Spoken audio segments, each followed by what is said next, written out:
What up, World Radio Team? Back at it again. Welcome to the episode. Today we're going back to In Living Color, one of the boldest sketch shows of the early 90s. Among its most talked about bits was Men on Film, a segment so funny and controversial it couldn't exist the same way today. Two flamboyant film critics, sharp comedy, massive backlash, and a cultural moment TV had never seen before. This was one of the funniest sketches on In Living Color in my opinion. Even as a 10 and 11-year-old, I thought this shit was hilarious. Bashing gay people and all that shit was like big back in the day when I was growing up. Like anytime you saw anything about a gay person, it would be them getting beat up or something disparaging or something like that. And this put a whole different twist on them. And In Living Color is one of those shows that pushed the envelope. So they showed flamboyant people in a different light. It was funny. It was they talked about movies, which I loved, and it was just good. And Damon Wayans and David Allen Grier were fucking hilarious, comedy geniuses. And to have that sketch do so good in the 90s was amazing. So that's what I'm going to talk about. Remember to like, comment, subscribe, and share. Hope you liked the video. Welcome to Origins of the Sketch. Men on Film aired in 1990 on Fox's In Living Color. Created by Keenan Ivory Wayans, the show was built to push boundaries, race, class, gender, all of it. Damon Wayans played Blaine Edwards. David Allen Grier played Antoine Merriweather. Together, they reviewed movies from a male point of view. Now, Public Access presents Men on Films. Hello, I'm Blaine Edwards, and I'm Antoine Merriweather, and welcome to Men on Films. We're going to be reviewing the latest film from a male point of view. But their views were loaded with camp, sass, and punchlines that shocked mainstream audiences. The idea was simple. Parody film critics like Siskel and Ebert through exaggerated personalities. But the real power came from the way it flipped expectations. Two openly flamboyant black men on primetime network TV in 1990, that was unheard of. This shit was so funny. The way they reviewed the movies was hilarious. Now I'd like to talk about a film I've been anxiously waiting to see, Great Balls of Fire. I ain't going to touch it, but the title alone gets 2 snaps up. Their facial expressions, first of all, the way they interacted, David Allen Grier and Damon Wayans, that was incredible. They had so much chemistry together, which made the sketch even better. They were both equally funny. I don't think you can say one was funnier than the other one because they were both hilarious. Maybe Damon a little bit more because he was more physical. But overall, he had the bald head with the little hat. She was fucking funny as fuck. The idea was simple. Parody film critics like Siskel and Ebert. The love interest was played by Spike Lee's little sister. Yeah. Well, touch me in the morning and then just walk away.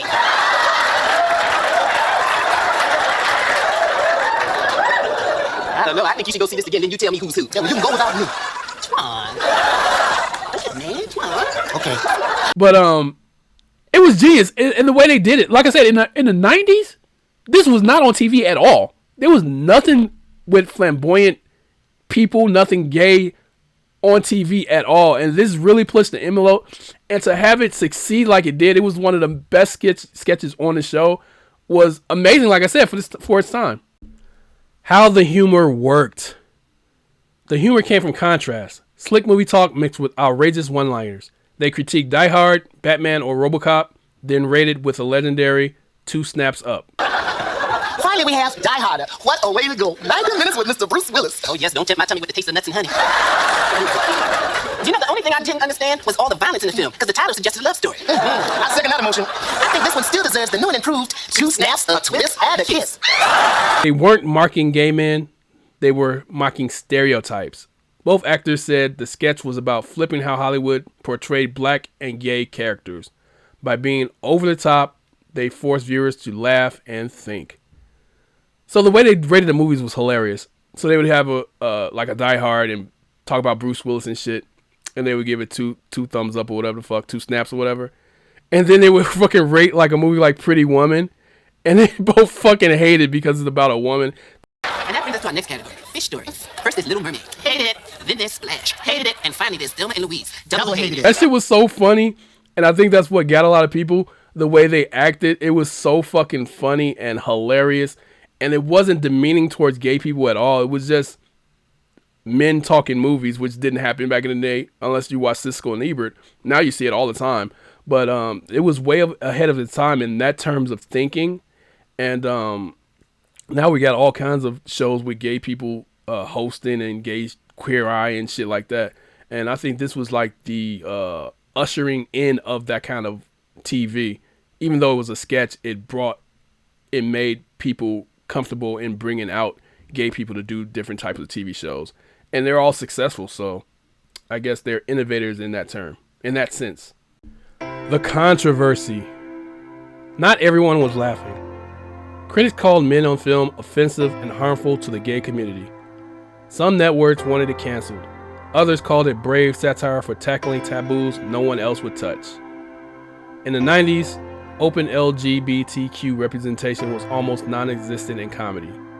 So when Men on Film hit, it broke both stereotypes and comfort zones. Damon Wayans and David Alan Grier defended it as social commentary disguised as comedy.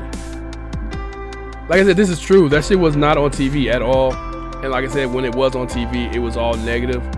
And they brought light to it, which inclusive is everything. Everybody wants to see themselves on TV. No matter who you are, black, white, girl, man, whatever, gay, straight. You want to see yourself shown in positive lights. And I think that's what they did for this show. And people always got some kind of fucking controversy. Calm the fuck down. It's TV. If you don't want to watch it, don't watch it. Other people, just because you don't like it, that don't mean other people don't like it. I hate when people put their own fucking beliefs in TV and try to fucking cancel shit that they don't know nothing about. You have your own views. We all have our own views. Don't try to cancel something that somebody else is like because you don't like it.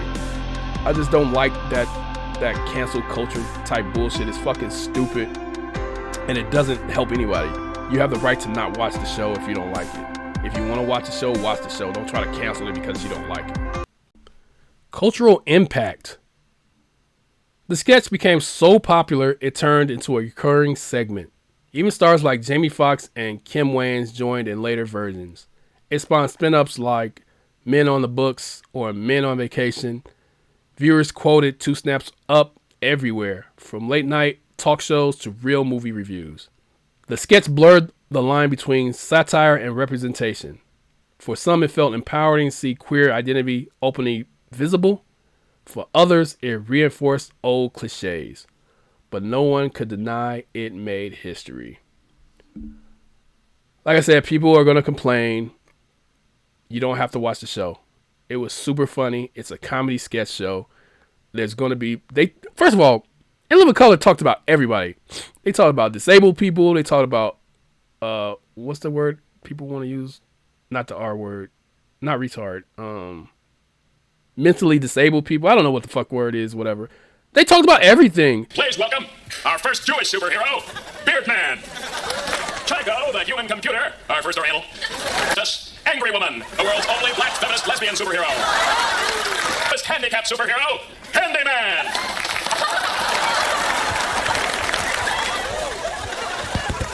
Thank you. I'm a man of few words.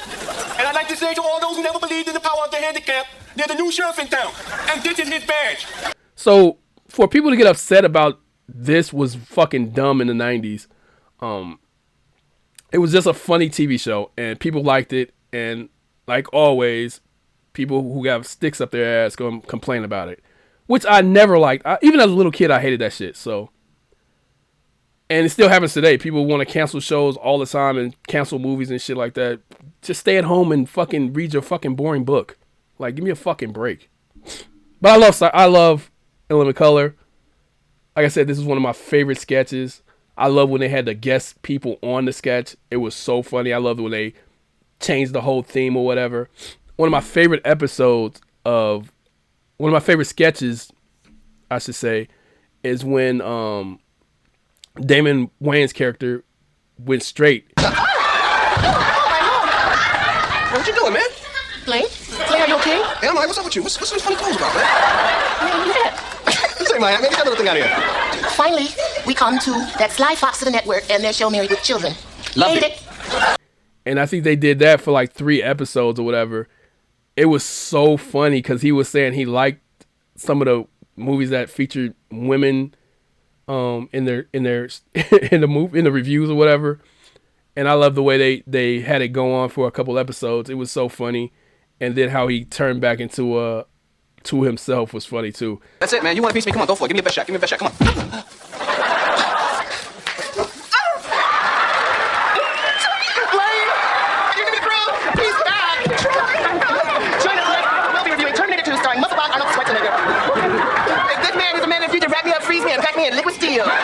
So they really knew how to work that whole sketch, and they did a phenomenal job.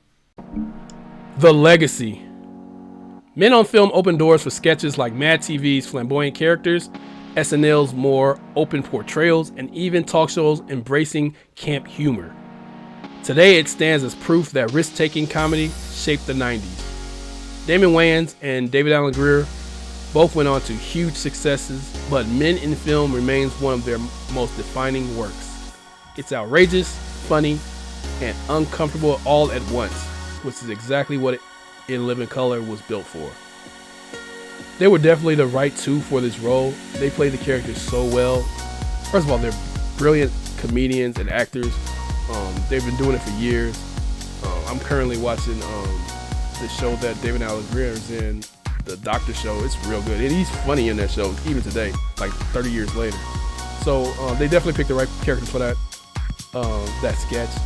And Men in Film is iconic. It's one of the best comedy sketches in sketch comedy, in my opinion.